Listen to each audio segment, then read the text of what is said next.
उत्तर प्रदेशच्या हाथरसमध्ये घडलेल्या दुर्घटनेनंतर संपूर्ण देशभरातून हळहळ व्यक्त होत आहे। रतिभानपूर इथे आयोजित स्वयंभू संत भोले बाबा यांच्या सत्संगमध्ये चेंगराचेंगरी झाली। त्यामुळे आतापर्यंत 116 जणांचा मृत्यू झाला आहे।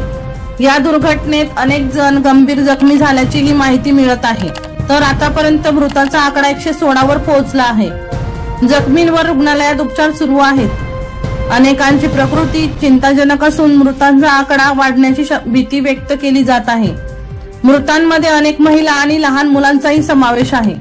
पंतप्रधान नरेंद्र मोदी आणि उत्तर प्रदेशचे मुख्यमंत्री योगी आदित्यनाथ यांनी मृतांच्या कुटुंबियांना 2 लाख रुपये आणि जखमींना 50,000 रुपयाची भरपाई जाहीर केली आहे।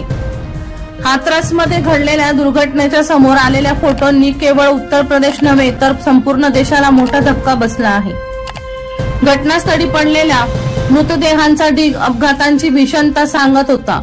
हॉस्पिटल आणि पोस्टमॉर्टम हाऊस मधील आरडाओरड काळीज पिळवणारा होता। हाथरस जिल्ह्यातील सिकंदराव भागात ही घटना घडली। भोले बाबांच्या सत्संगासाठी ही अलोट गर्दी झाली होती, पण सत्संग संपल्यानंतर उन्हात बसलेल्या लोकांनी घरी परतण्यासाठी गर्दी केली।